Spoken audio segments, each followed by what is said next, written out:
This year, as part of Doors Open Day, Culture Perth and Kinross are delighted to take you on a trip behind the scenes at Perth Museum and Art Gallery. Join JP Reid, Exhibitions and Interpretation Officer, in this special recording produced exclusively for Doors Open Day. Hello and welcome to Perth Museum and Art Gallery. My name's JP Reid. I'm the Exhibitions and Interpretation Officer for Culture, Perth and Kinross. And we're currently in the storage area at Perth Museum, which is outside public access. And this is where we store some of the 500,000 objects which constitute Perth and Kinross's recognised collection of national significance. At any one time, we have around 0.4% of the collection on public display.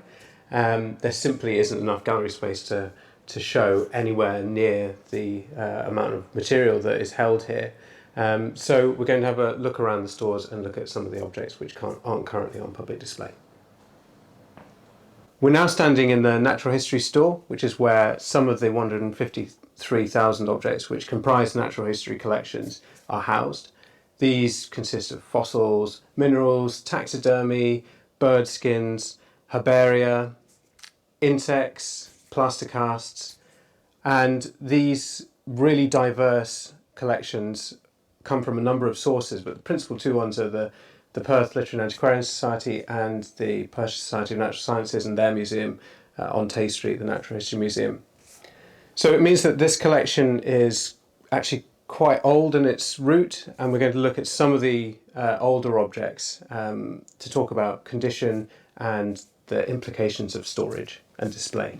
This handsome pair of specimens were originally from the Tay Street Natural History Museum, and we've got a fantastic image, a painted photograph of these two objects in their case, dating from around the 1890s. And what's very clear when you compare the objects as they exist now with the photograph from the 1890s is the fact that these deer are no longer the colour they should be. And this is purely down to light damage. This is what 100 years of exposure to natural light will do to a taxidermy specimen, and a number of other collections items like watercolours on paper, for example. So one of the tasks that we have in the collection store is to ensure that environmental conditions are kept within the correct window so that fragile objects can be safeguarded for future generations. We're now standing in the heavy stone store, which contains oversized and heavy objects, generally from archaeology and natural history, but also some social history.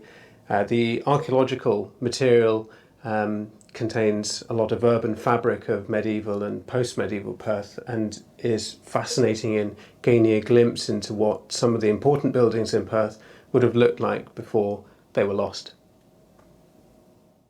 The room we're now standing in is a multi-collection store, so it contains material from a number of different disciplines, including world cultures, archives, decorative arts, costume, and arms and armour, including this pair of pistols from a Perthshire workshop, MacNab of Rannoch. This steel engraved pair of pistols are notable for this really characteristic goat's horn butt design, the abstract patterning and the thistle motifs, and they're part of the collection of 450 arms and armour objects that are held in this store. The majority of pieces in the fine art collection are from Scotland, but we have a significant body of work from the rest of the UK, from Europe and from beyond, including pieces by household names like Landseer, Raeburn and John Everett Millais. The collection ranges from Renaissance work right up to the present day. This painting is one of the stars of the fine art collection and one of the few surviving religious pre-Reformation panel paintings in Scotland. It was originally in St John's Kirk in the centre of Perth and features St Bartholomew, the patron saint of the Glovers Incorporation. You can tell by the pair of gloves in the corner. And it was painted 2 years before John Knox's infamous sermon in St John's Kirk, after which the crowd ransacked the kirk, and it's miraculous that this painting survived. We don't know how it survived.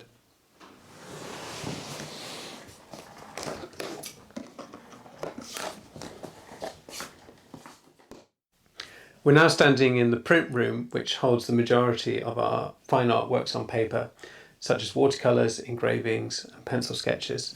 There's a huge variety of subject matter here, from portraits, landscapes, animal drawings, botanical watercolours, engravings of architecture.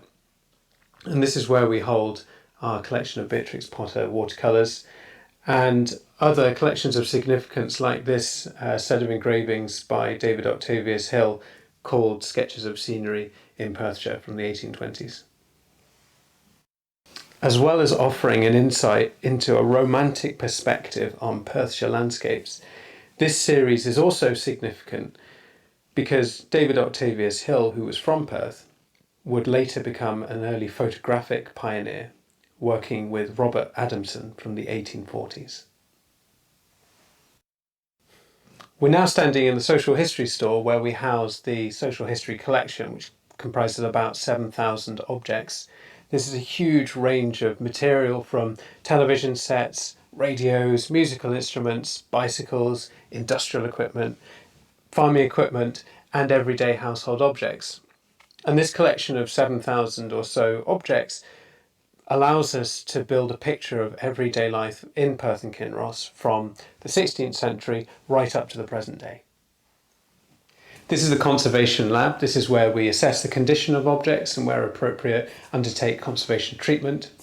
If an object has been selected for display, this is also where we can create a mount specification. That leads to the design and manufacture of the mount so that when the object goes up to the galleries, it's ready to be placed in a case.